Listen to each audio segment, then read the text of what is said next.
This is huge. I'm so happy. It is about dang time. Trump is making one of his biggest moves yet. Breaking news with Speaker Mike Johnson and Trump, who are preparing. They just announced that they're going to be making some huge changes across the board for Americans and veterans.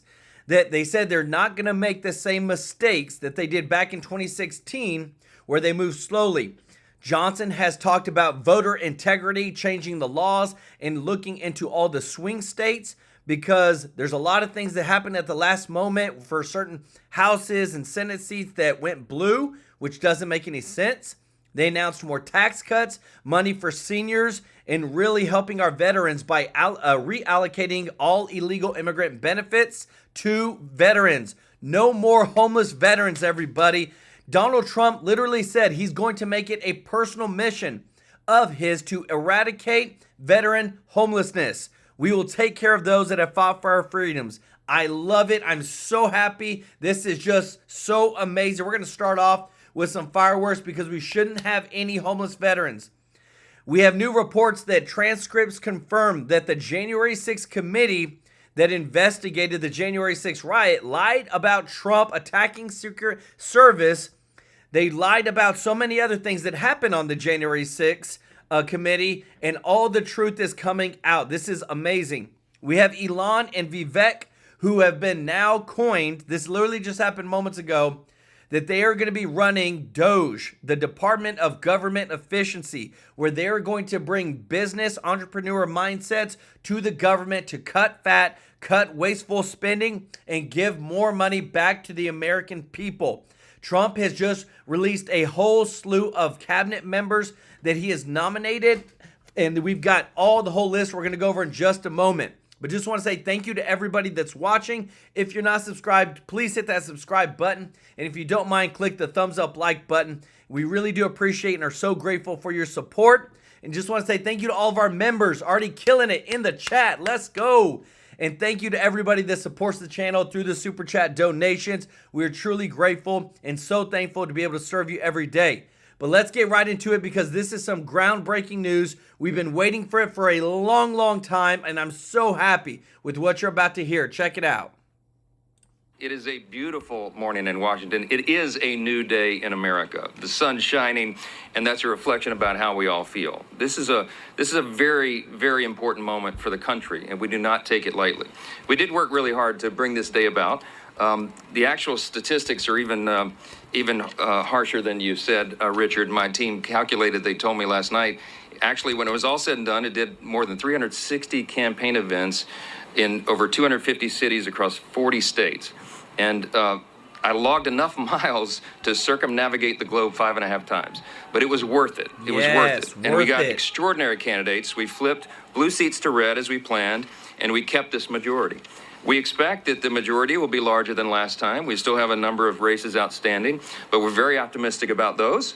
And we are looking forward to governing in unified government beginning in January. It's true that on Tuesday, voters rejected what they really felt was the misery of the last 4 years. We're moving on and we're turning the page. And this is something that the American people desperately need and deserve. We are going to raise an America First banner above this place. And you saw a demographic shift that I was talking about on the campaign trail for over a year, with new demographics, new groups of persons who had not traditionally been with the Republican Party, who came on board with us because they believed in what we were saying. They believed the answers that we were providing for all the great challenges facing the country. And we made them a commitment to do that. And we will. And as the new members return now, we lay the groundwork for the next Congress. And we usher in this new day in America. Republicans in the House and Senate have a mandate. It's true. It was a decisive win across the nation. The American people want us to implement and deliver that America First agenda. Let's go. And we have to do that while we have that energy and that excitement beginning on the very first day of the Congress in the new year. It's clear the American people do want secure borders. They want to prevent terrorists and criminals from entering the country. These things are common sense. They want and deserve lower costs for groceries and gasoline. They want us to project strength on the world stage again and not the weakness that we have projected for the last 4 years. They want an end to the wokeness and the radical gender ideology and a return to common sense in our children's classrooms and corporate boardrooms and government agencies. And we're going to ensure all that's true. This leadership will hit the ground running to deliver President Trump's agenda in the 119th Congress, and we will work closely with him and his administration to turn this country around and unleash, as he says, a new golden age in America. Let's go. That's not a campaign slogan. We believe that that is true. We believe in our hearts that America's best days are ahead of us, and we're excited to deliver upon that promise. The only way we're able to work quickly is because we have unified control of the Congress, both chambers now in the White House, beginning January. And I want to congratulate all our Republican incumbents who worked so hard to ensure their re-elections and our new members who helped us to keep this House majority. Especially a couple of new members that flipped districts from red to blue, people like Tom Barrett and Ryan McKenzie, Rob Bresnahan, Tim Moore, Addison McDowell, Brad Knott, Gabe Evans, from different states around the country who worked really hard to ensure that we could have Republicans return to those seats. And we have an amazing group of freshman members who are going to join our conference, the Patriots who are already here and who are ready to implement this agenda on day one. Now, as we sit here this morning, we're still watching a number of races. We have races still pending in Alaska, Arizona, California, Maine, Ohio, and Oregon. And we're going to ensure that every single legal vote is counted in those races. So while we're completing the work of this Congress, we're shifting gears and preparing for the next Congress. We're also still in campaign mode in some sense and awaiting the final outcome of these races. Looking ahead over the past year, I've been working with our committee chairs and our Senate colleagues to lay the groundwork for this America First agenda. It will grow our economy and reduce inflation. It will secure our borders. We will restore America's energy dominance once again. We'll implement educational freedom, and we will drain the swamp. And that's just the beginning of the agenda. Swamp. This leadership team standing behind me has been preparing for this moment, and we are ready to deliver on America's mandate in the next Congress. When President Donald Trump won the presidency in 2016, we all look back and recognize that the Republican Party was not fully prepared for that moment, and precious time was wasted in the beginning of that Congress. I know it well because that was my freshman year in Congress. We began in 2017. We are not going to make those mistakes again. We will be ready on day one. We are prepared this time. And as we wind down the 118th Congress, we'll be ready to take the ball and run full speed in the 119th Congress. And this is amazing, everybody. What I love is that they are continuously moving forward. They're continuously putting out the all-stars. Check it out. President-elect Donald Trump says that Elon Musk and Vivek Ramaswamy will lead a new Department of Government Efficiency in his second term. He literally said this is the actual letter that came out, everybody. So he said, I'm pleased to announce that the great Elon Musk, working in conjunction with American patriot Vivek Ramaswamy, will lead the Department of Government Efficiency. Together, these two wonderful Americans will pave the way for my administration to dismantle government bureaucracy, slash excess regulations, cut wasteful expenditures, and restructure federal agencies essential to the Save America movement. This will send shockwaves through the system and anyone involved in government waste, which is a lot of people. It will become potentially the Manhattan Project of our time. Republican politicians have dreamed about the objective of DOGE for a very long time. To drive this kind of drastic change, the Department of Government Efficiency will provide advice and guidance from outside of government. It will partner with the White House and Office of Management and Budget to drive large-scale structural reform and create an entrepreneurial approach to government never seen before. This is insane. Like, I'm so excited about what is coming, but I'm so excited with what I'm about to show you next because this, to me, hits home. This is so important to me of what you're about to see next. Check it out. Under crooked Joe Biden, the U.S. government has spent nearly $1 billion to house illegal aliens and foreign migrants in expensive luxury hotels, courtesy of you, the American taxpayer, and they want to spend billions and billions more. In many states, we're running out of hotel space because the rooms are all booked up with illegal aliens living in a very large way on the American taxpayer's dime. Meanwhile, we have 33,000 veterans in this country who are homeless and living very poorly, I might add, and it's a shame. They're living in filth and squalor on our streets.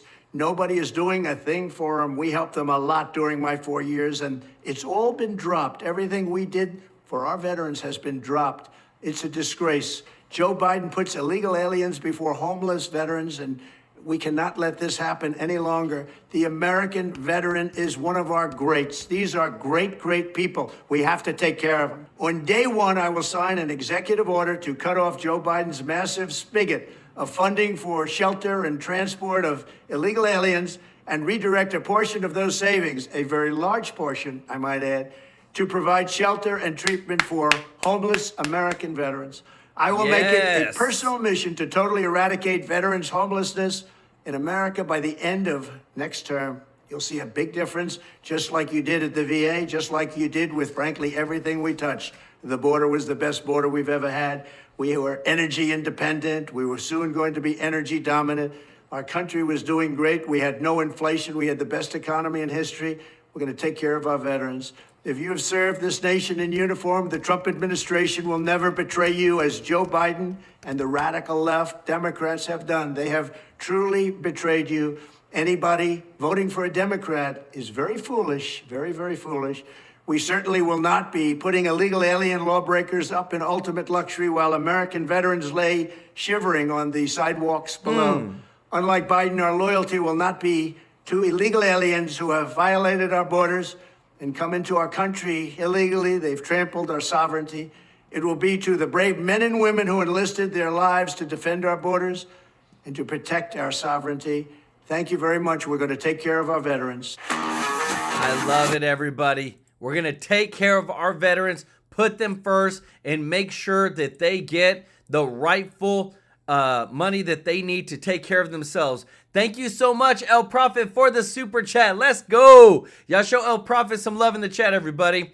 So we've been talking about it. You've said it on this channel, everybody, that Dan Bongino needs to be the director of Secret Service. Well, check it out. Breaking.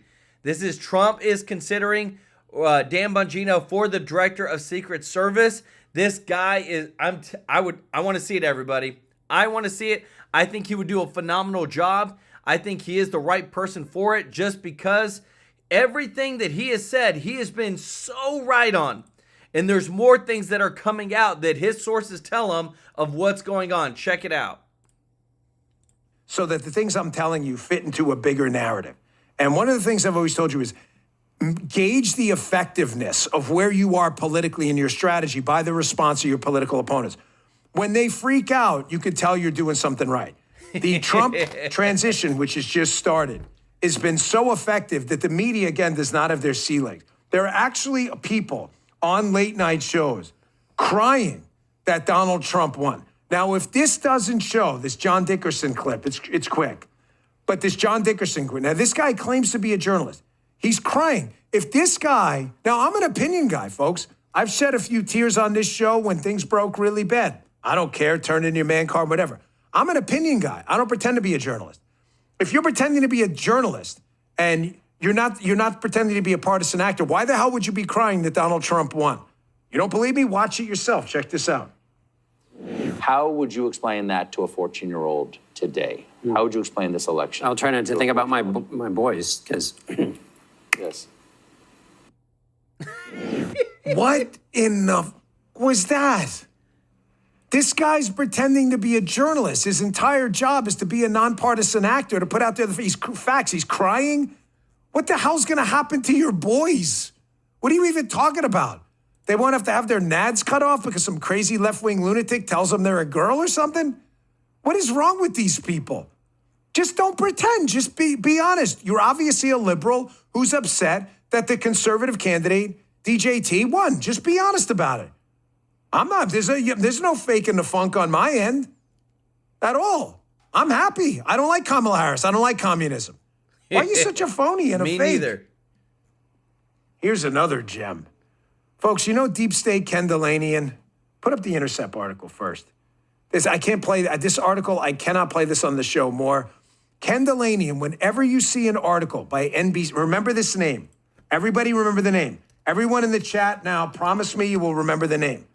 Because if you don't remember the names of these people, you will not understand what's good, the subtext of what they're writing. When Kendel Lannan, leave that up for a second.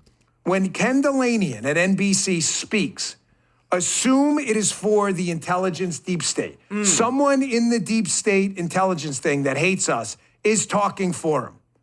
Here's an Intercept article from 2014 about Kendel Lannan. The Intercept is not a right-wing outlet.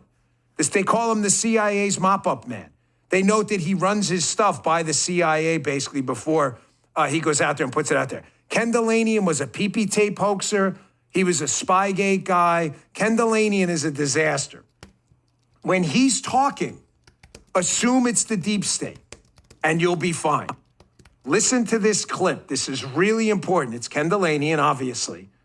And it's Kendel. Thank you so much, Dave B, for the super chat. Let's go. Said, thank you, President Trump. Godspeed. I love it. Y'all show Dave some love in the chat, everybody.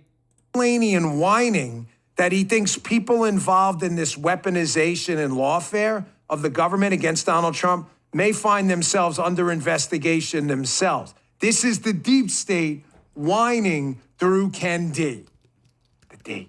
Check this out. The tension you described that the New York Times reported on within the transition team was described to us as a battle between the normies and the crazies, although, of course, the people we're talking about would disagree with that characterization. We focused on a couple of lawyers. One's named Mike Davis. He's a very conservative, kind of a bomb-throwing provocateur who used to clerk for Justice Neil Gorsuch. He's an advisor to the transition team, and he has been out there publicly saying that Donald Trump should prosecute people like the Attorney General Tish James and Jack Smith, the special counsel, that his Justice Department should do that. He's actually articulating which crimes they should be prosecuted for, and he's making no bones about that. The other person we talked about is Mark Paoletta.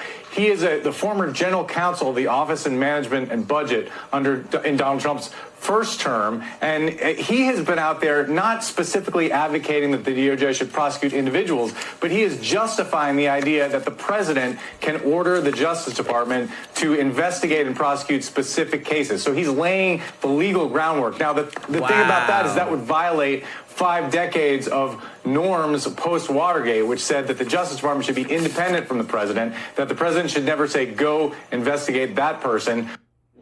This is the deep state freaking out. Listen to your guy. So who are the two names? You guys, I hope, wrote that down in your brain. They're worried about the great Mike Davis and another great guy, Mark Paoletta. Why? Because these guys are Make America Great Again loyalists who believe in the Constitution and understand exactly what the deep state did. That's why the deep state is leaking to the CIA's mop-up man, Kendel Lannan, to put it out on NBC. He's trying to scare people. Oh, look, if Kendel Lannan talks about it on MSNBC, they'll back off Davis and they'll back off Palin. No one's backing off anything. No one listens to you idiots anymore. Matter of fact, I assure you the Trump team's hitting the gas pedal on these two. Anytime you hear Kendel Lannan go, oh my gosh, these two guys are bad news, those two guys should go to the front of the chart to be hired immediately. Because it means the deep state is freaked out that accountability is coming. And norms were violated? They're worried about norms, suggesting the president should never, ever have a role in DOJ prosecutions. Really?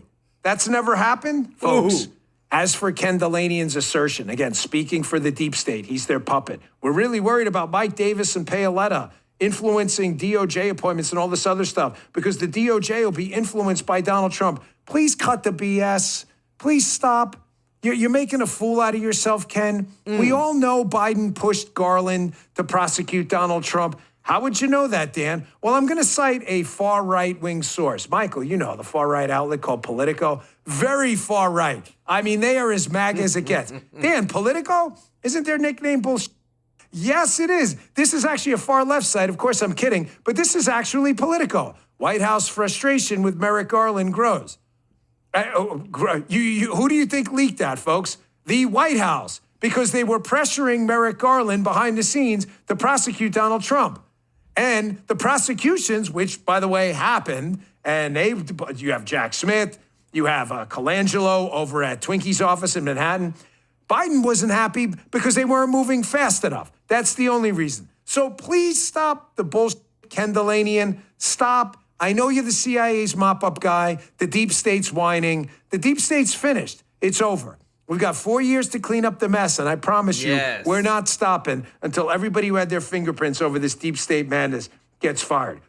Big time, everybody, because today, Trump just announced that he's appointing former DNI and loyalist John Ratcliffe as the CIA director. Clean up and get rid of the swamp. Number one goal. AF Andy, thank you so much for the super chat. He said the good place to pick up illegals in Rhode Island, Massachusetts is the supermarkets. Look, they're going to be working, I know, really hard on trying to make sure that we get the criminals out, that we get everybody that's not supposed to be here out. The only thing, if you're going to be in here, the United States, you got to be here legally.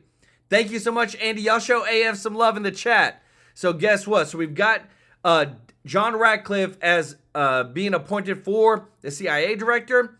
We have our I'm telling you, Alina Habba, she is a fireball. Is rumored to be the front runner for the House press secretary. This is awesome. I love it.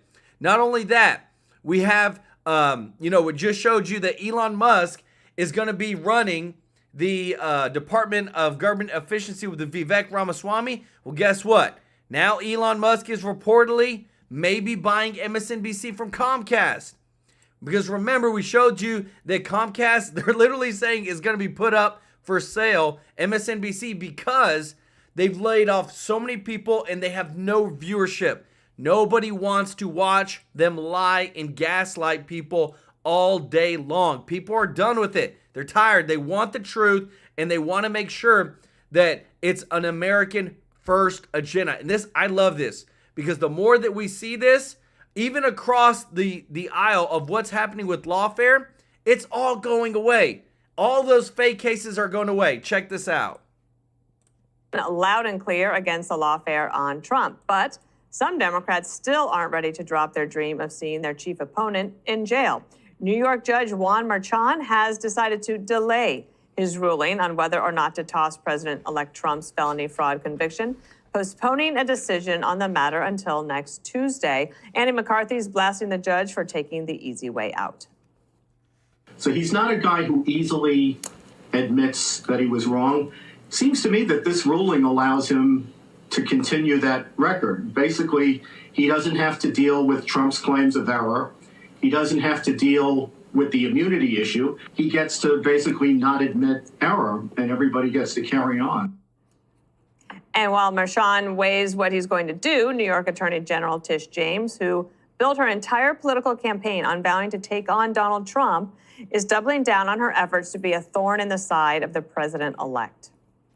We have been working both in my office and with other Democratic AGs across this country to make sure that we would be ready to respond to any attempt to roll back our rights. We've created contingency plans. So no matter what the next administration throws at us, we're ready.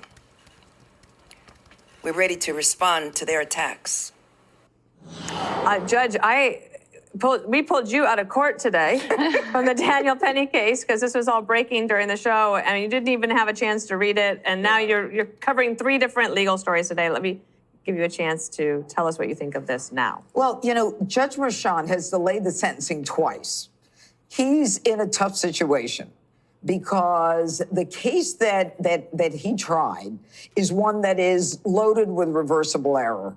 I mean, if they take the Supreme Court's decision that came down a month later into consideration, so much of this trial hedged on what happened in the Oval Office with Madeleine Westerhout and Hope Hicks while he was president, that even the prosecution said in their closing statement that that particular evidence was utterly devastating and crucially necessary to the conviction. Wow. This is what the prosecution said, that kind of testimony that occurred from the Oval Office.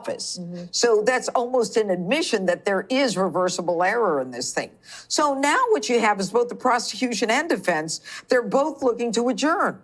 So the prosecution has to balance the competing interest of the state, and then you've got the presidency. And the defense wants to throw out the case and avoid, all of the conviction attributable to a president. But Andy McCarthy said something interesting today that I haven't heard anyone say. say, and that is that the president, Donald Trump, president-elect, is not yet convicted. And I said this a few months ago when somebody laughed at me and said, nobody cares about that.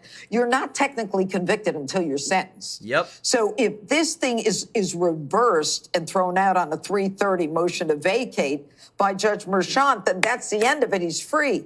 Or you let it go on appeal. But when is the appeal? He's going to be in the Oval Office. Right. So this thing is like just hanging for the next 4 years. And I think that what the president would prefer is an out-and-out ruling by the Supreme Court. Yeah, like why, Jesse, hold it over his head?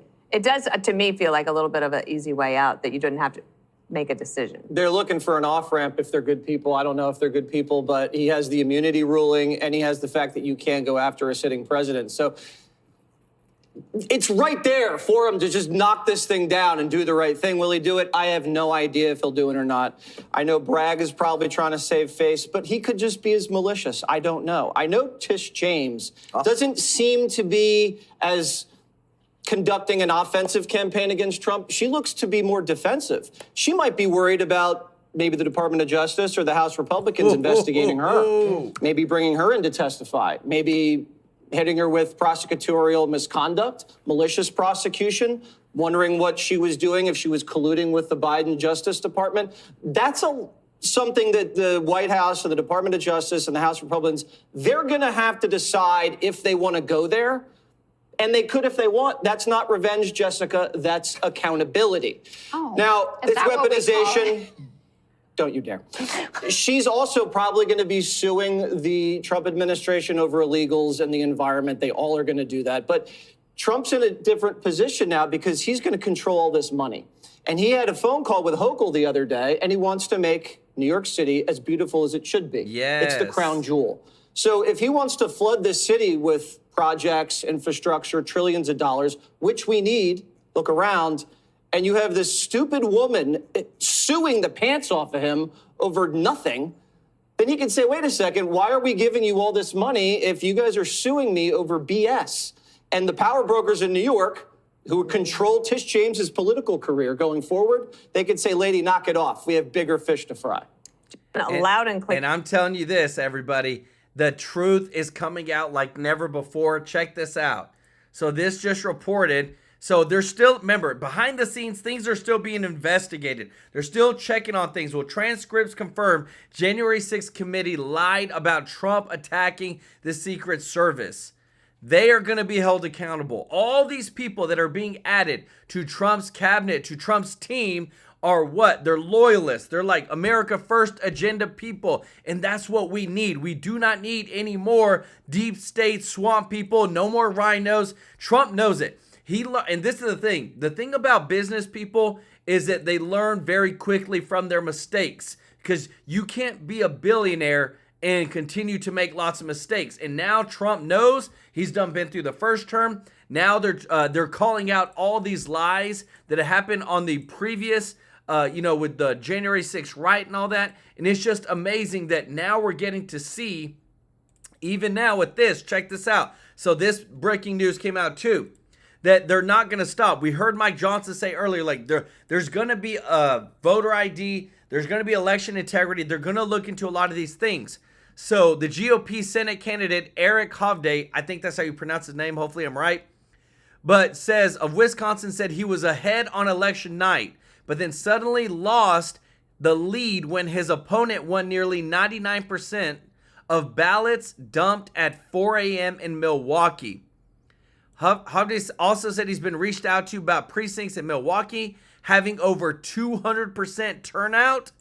I'm telling you, there's election fraud out there, and we've got to catch it, because if we don't, they'll continue to do it. But we've got to make it. Whenever Trump said too big to rig, he literally did it in Wisconsin. Over the night, it was going like this, and then they had a huge spike. But even that huge spike wasn't enough to beat Trump. And that's why we got to get voter ID at the federal level. No more of this stupid, just your signature. Tell me your address. No, none of that. It doesn't cut it anymore. We need protection and security for our elections. And what's amazing is this first cabinet that Trump's building out is so powerful. Check it out. John Ratcliffe at CIA, RNC attorney and Trump outside lawyer William McGinley as White House counsel, and Kristi Noem as DHS secretary, it looks like. We'll have more on that. But first, leaderless and rudderless. That's the focus of tonight's angle. The biggest problem here rests with Donald Trump and his vice presidential candidate as to whether they're going to be big enough to accept the results of the election. This is probably the most important election in our lifetime, and we have to make sure that we get it right. I'm concerned about what they're going to do. Well, those are all fake, right? And as the angle predicted, the Democrats were just projecting. They couldn't deny Trump's win, not the size of it this time, but they still won't concede in that Pennsylvania Senate race won by Republican Dave McCormick. Across our Commonwealth, close to 7 million people cast their votes in a free and fair election. Our county election officials will finish counting those votes just like they do in every election. The American democratic process was born in Pennsylvania, and that process will play out. It's a shock with that energy level that he didn't immediately get reelected. Well, he's just another Democratic election denier. There's a whole trail of them. So what happens when the so-called threat to democracy wins a Democratic majority? Not just the Electoral College, but makes historic gains with other groups and wins the popular vote as well. The president, is Trump still a threat to democracy? And if Trump really had fascistic impulses, it would be kind of odd for Biden to have invited him to visit the White House tomorrow, right? Well, of course, this is why this was always a vicious and desperate lie. But still, the propaganda did have some effect. According to AP VoteCast, about 2/3 of Harris voters said the future of democracy was the most important factor for their votes. Apparently, groceries didn't matter. And 9 out of 10 were concerned that electing Trump would bring the country closer to authoritarianism, say the people who want us to eat bugs. Again, all based on lies. Trump never used the DOJ to attack his political opponents. He never flooded the country with illegal immigrants to wipe out your votes or, fought against requiring IDs to vote, all of which compromises our democratic system. Which is why it should not surprise anyone that the same voter survey also demonstrated that 1 in 3 Trump voters cited saving democracy as their primary motivator. Of those, 8 in 10 of the Trump voters felt electing Harris would bring the country closer to authoritarianism. How interesting. And given Kamala's own record and her own well-documented views, those fears were well-founded. Thankfully, enough of you dismissed the anti-Trump smears and saw Harris and her puppet masters for what they are: threats to our freedom, to our economy, and to our way of life. But like mercury, remember what used to fall out of an old broken thermometer? The Democrat machine will reconstitute itself. And to do that effectively, they're wrestling over what went wrong. And at times it's gotten fairly brutal. Bernie Sanders smashed the out-of-touch party bureaucracy that lost the working class, saying in a statement, "Will the big money interests and well-paid consultants who control the Democratic Party learn any real lesson from this disastrous campaign? Probably not." No, that's a safe bet. But if there is a real effort to redefine the party, the progressives, they're worrying about being sidelined. And if they are worried, if they are sidelined, they have no one but themselves to blame. They are all sellouts. And Bernie's kind of a sellout too, because they compromised their anti-war cred by standing mute when Liz Cheney became Kamala's de facto running mate. But now they're trashing Democrats who pivot from more radical positions? I think that a lot of voters really don't like fake people. If during the entire time in campaign season, you're saying that you're down with trans people or the LGBT community, and then you lose an election, and then the next day you say all that stuff was wrong. I actually think what people are more upset about is someone was doing something they didn't believe and just saying something. So articulate. Now, AOC is grousing about people like Congressman Seth Seth Moulton, who post-election claimed that his party had gone too extreme, saying that I have 2 little girls. I don't want them getting run over on a playing field by a male or a formerly male athlete. But as a Democrat, I'm supposed to be afraid to say that. Well, that kicked off the family feud. Grab the popcorn. I wonder then what your response was to Congressman Seth Moulton, who suggested this week that Democrats need to change their approach to transgender issues. I just find that to be an offensive comment, actually. I don't think that just trying to instill fear and joining a party that is instilling people is the right way to go about this. Well, it's about time we saw some cracks of the Democrat wall, the monolith, past the junior mints. I do want to give you a chance to explain your comments because you know they have faced backlash. The backlash I've received proves my point that we can't even have these discussions as a party. Instead, we have a wing of our party that shames us, that tries to cancel people who even bring up these difficult topics, and frankly, shames voters. Well, given the... I'm telling you this, the Democratic Party is imploding like never before. But what's amazing is that the new Republican Party, the MAGA Republican Party, is taking off like crazy. Patriot Lady Biker, thank you so much for the super chat. Said, I love what you do with your channel. That is why I'm going to make my very first super chat to help you help the needy. Peace and love, Patriot Lady Biker. Let's go. And we got Mr. Tracy J. Norby. Let's go. Who said, how y'all think about Holman being the guy to start deporting all these gangsters and criminals out first? Can't beat him as the main guy for all this work now. He's the right man for the one job here. God bless America.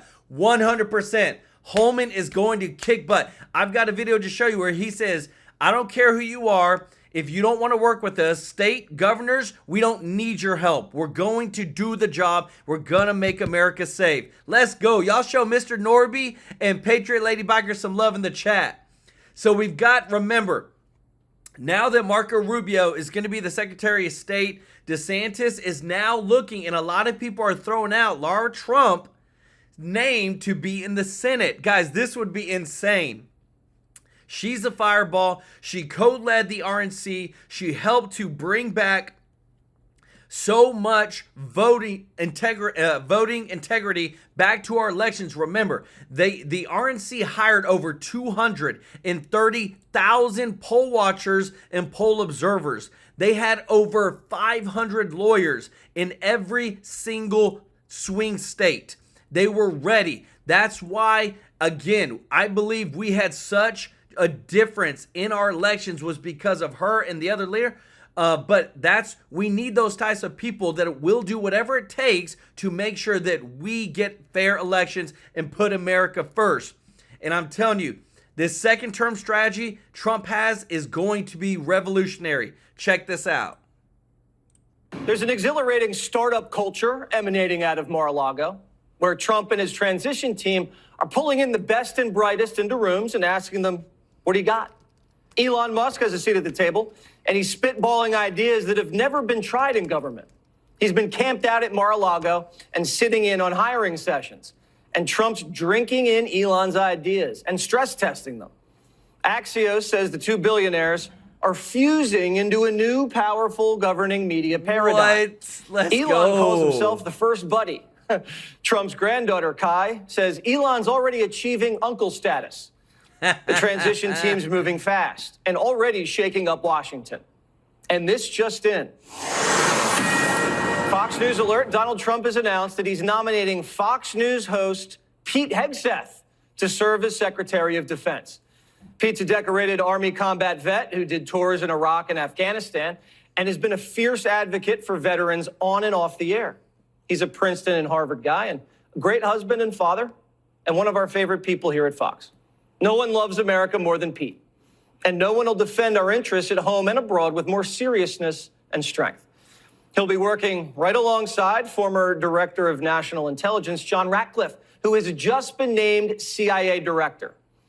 Besides running intelligence ops, we expect Ratcliffe to facilitate the release of the government files on the JFK assassination, the Epstein case, the lab leak, Hunter Biden's sugar brother, and the Trump assassination attempts. That would rebuild trust with the American people. Although I'm not sure if we can expect full transparency from a CIA director. We'll see. And this also just in. President Trump has just announced that Elon Musk and Vivek Ramaswamy will be in charge of dismantling government bureaucracy, slashing regulations, cutting wasteful spending, and just restructuring bloated agencies.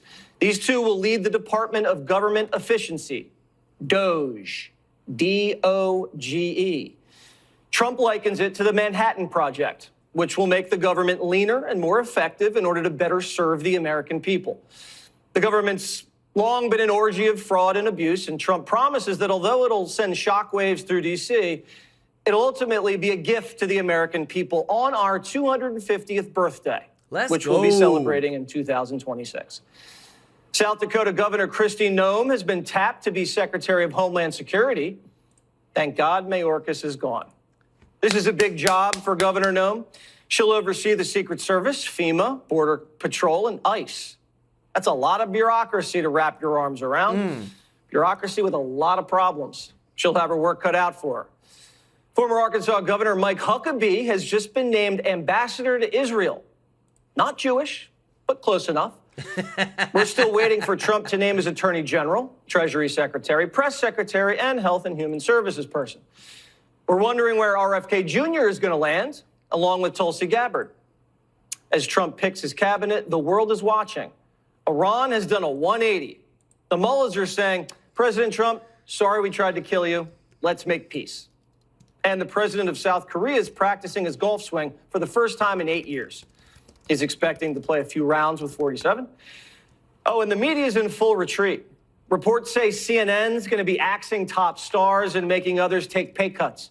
Chris Wallace just resigned from CNN out of the blue. Comcast has been thinking of spinning off and selling MSNBC. And we all know what's going on at the Washington Post.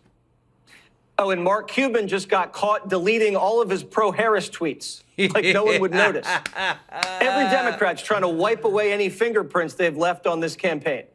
The Obamas are coming out and saying it wasn't our idea to put Kamala in. We wanted a primary. Blame the Biden people. What a liars. The people who are giving these unnamed quotes are the people who are in this kind of bubble of enablers that should have gone to him long ago and said, cash in your chips, boss. You'll be thought of more highly. Right. And you'll give your party a better chance to win.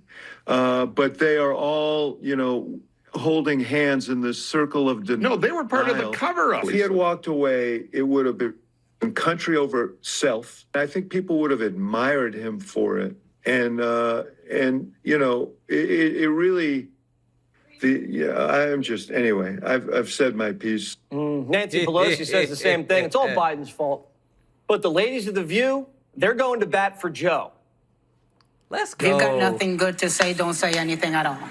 I mean, why, Nancy? Why? I find this so unproductive, so nasty, so unnecessary. It's like she wants to make sure that people know it wasn't her. She has no blame in this. I said Biden should have gotten out earlier. I said there shouldn't have been a primary. Don't blame me. I think it's really unseemly. It's done, folks. Donald Trump won, and he won decisively. Stop blaming Joe Biden. Eso es muy feo, muy feo. Muy feo. Bernie's been running to the cameras telling everybody, I told you so. And now AOC's backing him up. She's calling Kamala fake. Ooh. Personally, I don't. I think that a lot of voters really don't like fake people, and they're sick and tired of fake politicians. And so what I actually think is worse is saying something you don't believe, and then you lose an election, and then the next day you say, all that stuff was wrong. I actually think what people are more upset about is someone was doing something they didn't believe and just saying something. Like, if you actually weren't about that life, why did you campaign as though you were? Everyone's running away from Harris. And why wouldn't they? She burned them for $1 billion and wasn't even close. Her campaign looks like one big fat money laundering operation. She was shaking down billionaires to pay millionaires. Oprah was forced to admit, yeah, she was paid $1 million for her Kamala interview. She says, I did not take any personal fee. However, the people who worked on that production needed to be paid. And were. End of story. Wow. She's not the only one. Just weeks before Kamala did an interview with Al Sharpton, the Harris campaign donated $500,000 to Reverend's nonprofit. That's according to the Free Beacon. Why is Kamala's presidential campaign funneling $500,000 to the National Action Network right before an interview with Al? The National Action Network. Why is a political campaign bribing Al Sharpton with charitable donations? Do you know what Al Sharpton does with money from his nonprofit? The Rev, in 1 year, spent $1 million on private jets and limos. It's a slush fund for the Reverend and his crew. It's been in trouble with the IRS for years for tax evasion. And Kamala's like, oh, here you go. Take $500,000. Imagine if you gave Kamala $500,000 to win Pennsylvania, and she just handed it to Al to take a private jet to Tahiti. Ooh. Happy DEI Thursday. This is the same campaign that the media said was perfect. Kamala Harris ran basically a flawless campaign. I think because she ran an incredible campaign, it's been very telling about who we are. She ran a flawless campaign, and I maintain that. This really was an historic, flawlessly run campaign. Flawless. I mean, it was flawless if you were Al Sharpton. Thank you so much, Andy AF, with the super chat. And thank you so much to Summerman and Mr. Tracy J. Norby. I love it. Y'all are so awesome. Y'all show them some love in the chat, everybody. But the Raging Cajun, he's had it up to here. And wants the entire Democrat establishment to just do a walk of shame out of Washington and repent for their sins. Justify what you did wrong and tell us what you're going to do different. Because what you've done ain't worth. Dang. All right? Get your head around that. In all of the Washington-based Democrats farting around, going to wine and cheese parties and talking about how misogynistic race, get your ass out of Washington and go work on a 2026 campaign and do penance to make up for your arrogance and stupidity. All the Democrats can now do is just pray for the second coming. Hopefully for them, another Messiah just mysteriously appears out of Hawaii. Evan Barker's a former DNC... Guys, I'm telling you, you cannot make it up what we're seeing. Because check this out. So the new appointed Secretary of Defense, this is a picture of this dude. Fought in the war, I mean, just military. He's out there, tough guy. I mean, this is who you want when you think of defense. This is what Biden's choice was when it came to his defense secretary. I'm not saying he wasn't tough, but I'm saying that looks a little weird. But the biggest point right now, I'm telling you that when Trump has come out and said that we're going to reallocate funds, we're going to eliminate veteran homelessness, to me, that's just one of the biggest changes ever, to actually have a president who said, we are going to stop, what have I been saying? That the Biden administration has been stepping over Americans to help out illegal immigrants. But now we have a president who says, nope, we're putting Americans first. Because the next part, what you're about to see, it's going to happen. And it's undeniable. We all know they need to be held accountable, Biden and Harris, for the whole border debacle. Check this out.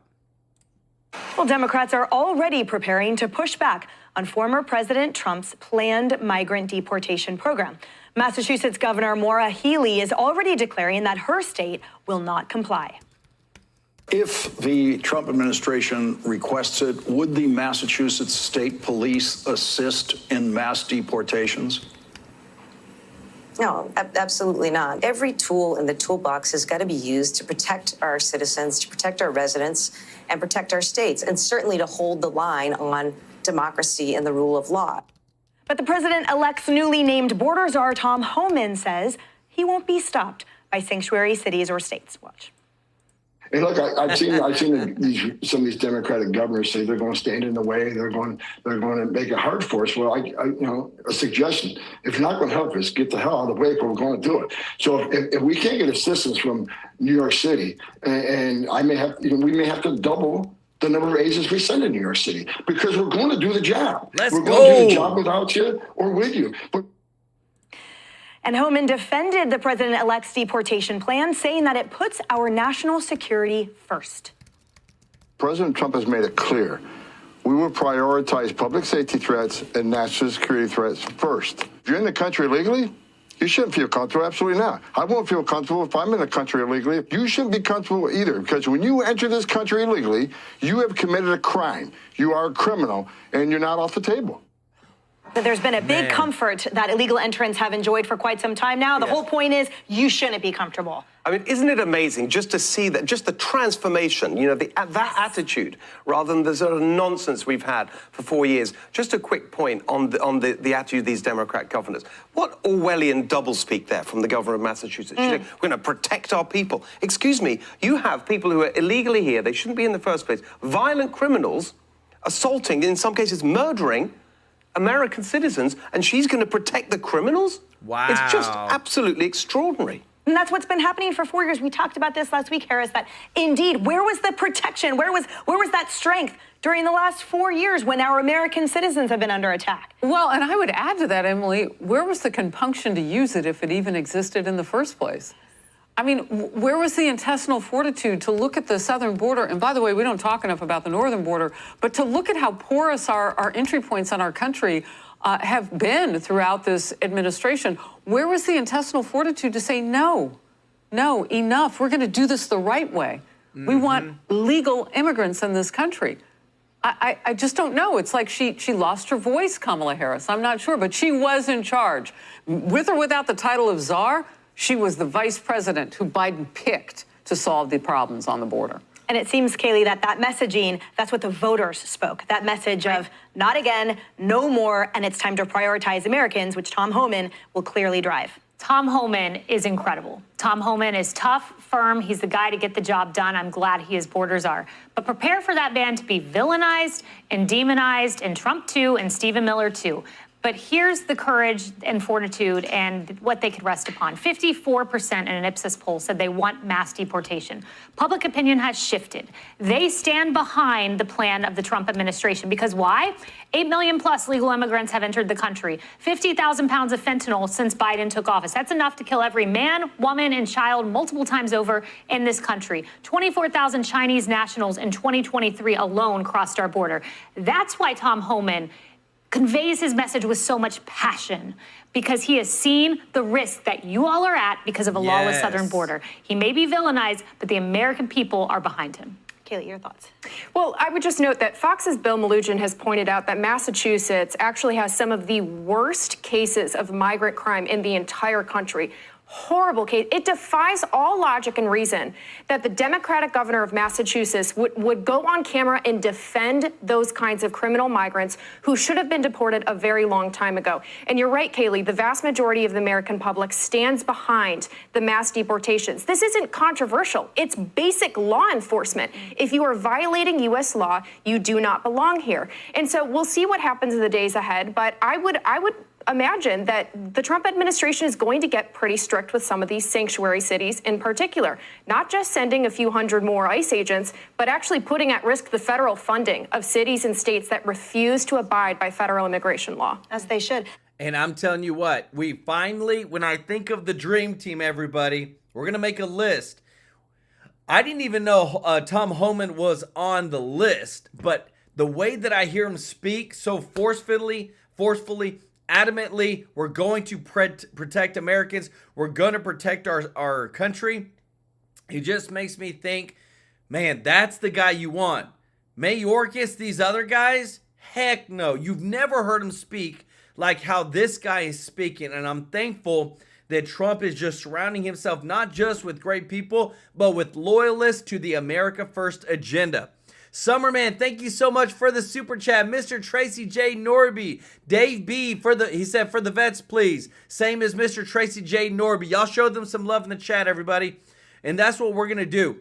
So I've been looking into all the charities that we're gonna be doing in about a little over a week of our donation for the month of November on this channel. Remember, every single month we're gonna make a big donation and give back from the super chats, the members, when you pay to be a member of the channel, so that way we're building a community that is bringing positive change, that we are doing this together. And I'm so thankful because when we think about where the administration is going, when we see, like, what do we want to continue adding to that? We want to keep bringing positive change, America First agenda.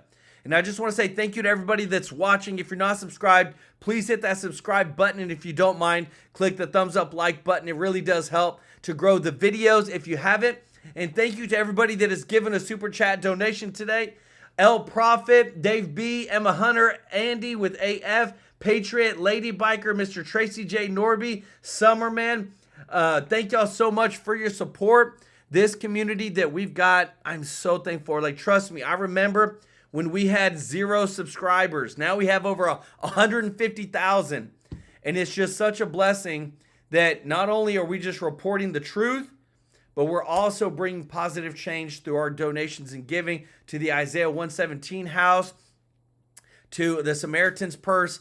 Guys, it's just amazing. In this next in the next week and a little bit over a week, we're going to be giving to another one. It's just such a blessing that, you know, we're all from around the United States and even from around the world, but we're meeting here, and I get to serve you every day with the top news. Thank you so much, Sandra, Mario, NZ. God bless you. Y'all show Sandra some love in the chat. Well, thank y'all so much for allowing me to do this. I love you all, and I'll see you in the next one. Thank you. Take care. Bye-bye.